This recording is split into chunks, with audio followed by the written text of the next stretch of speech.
আজকে তুলে ধরবো আসানসোলের ফেমাস ডামরা ধর্মরাজ পুজোর স্নান যাত্রার মহড়া এবং কাটা ফোড়া দৃশ্য।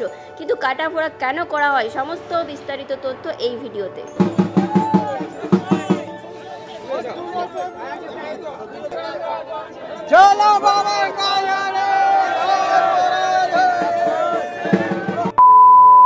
ধর্মরাজ ঠাকুরের স্নানযাত্রা পশ্চিমবঙ্গের প্রচলিত একটি লোকাচার ও ধর্মীয় উৎসব, যা মূলত গ্রীষ্মের শেষে বা বর্ষা শুরুর আগে অনুষ্ঠিত হয়। এটি একটি গ্রামীণ উৎসব যেখানে ধর্মরাজ নামক দেবতাকে কেন্দ্র করে এক বিশিষ্ট রীতি অনুসরণ করা হয়।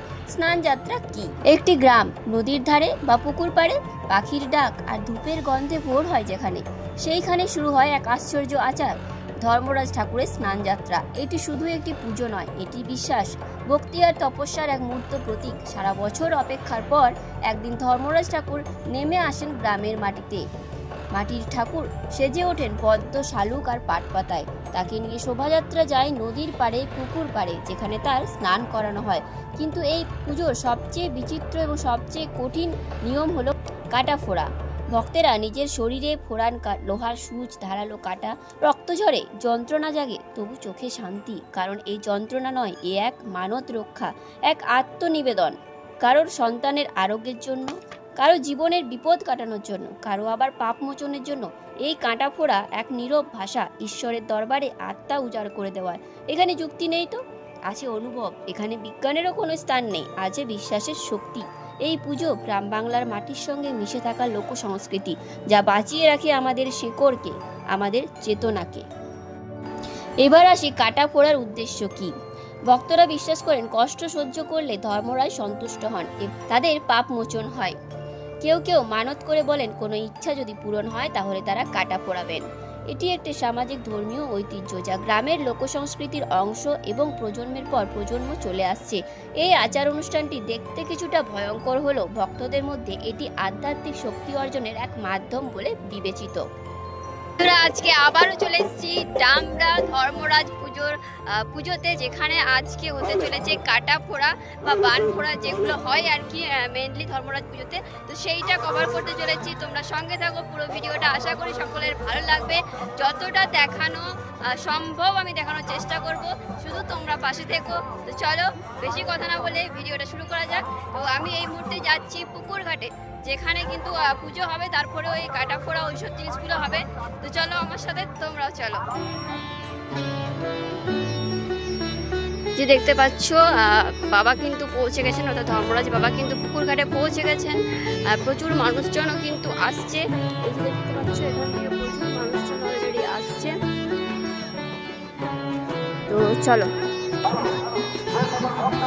তো এই মুহূর্তে আমি উপস্থিত রয়েছি ডামরা গ্রামের মন্ডল পুকুরে, যেখানে কিন্তু ধর্মরাজ ঠাকুরের স্নান যাত্রার অনুষ্ঠানটি শুরু হয়েছে এবং সেখানেই কিন্তু এই কাটা ফোড়ার দৃশ্যটাও তোমরা দেখতে পাচ্ছ।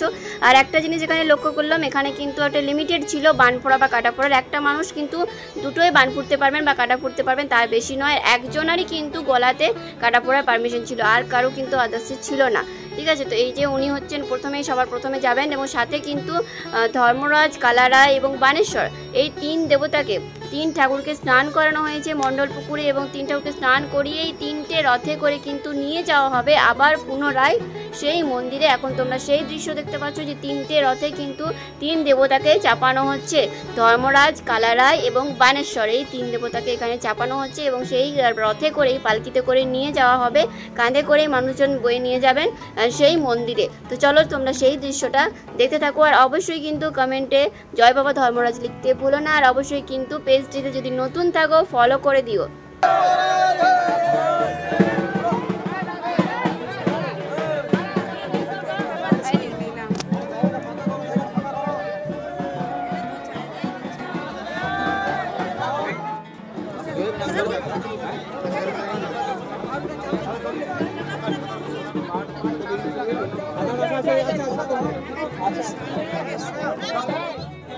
berubah.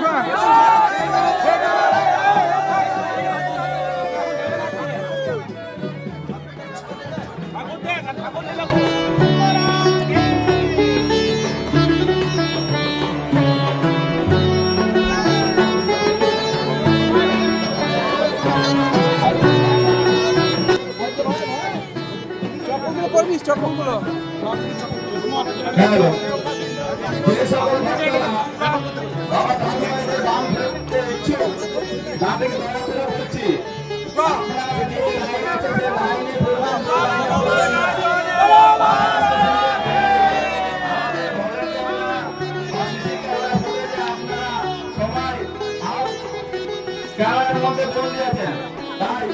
তো এই মুহূর্তে মন্দিরের উদ্দেশ্যে রওনা দিয়েছেন ধর্মরাজ বাবা এবং কালারায় ও বানেশ্বর, এই তিন দেবতা, তিনটে রথ, দুটো হচ্ছে ময়ূরের রথ এবং একটা হচ্ছে ঘোড়ায় রথ, তিনটে রথে করে কিন্তু তিনটে দেবতাকে নিয়ে যাওয়া হচ্ছে।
তো পুকুর থেকে মন্দিরের দূরত্ব অনেকটাই হাঁটা পথ রয়েছে। তো এই মুহূর্তে আমরা মন্দিরের গেট ক্রস করছি, অর্থাৎ মন্দিরের ভেতরে ঢুকে গেছি।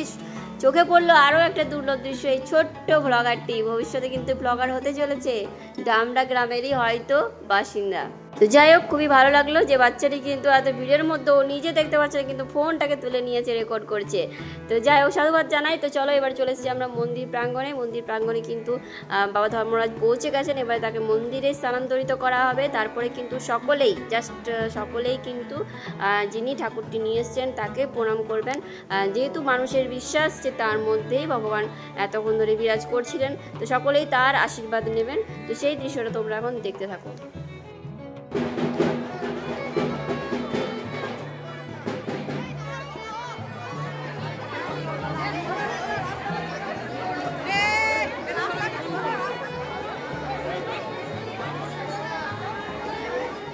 আর যারা কাটা পড়েছিলেন তারা এবার এখানে সেগুলো খোলা হচ্ছিল। তো যাই হোক, এগুলো চোখে দেখতে পারি না, সেই জন্য সেভাবে আমি রেকর্ড করিনি।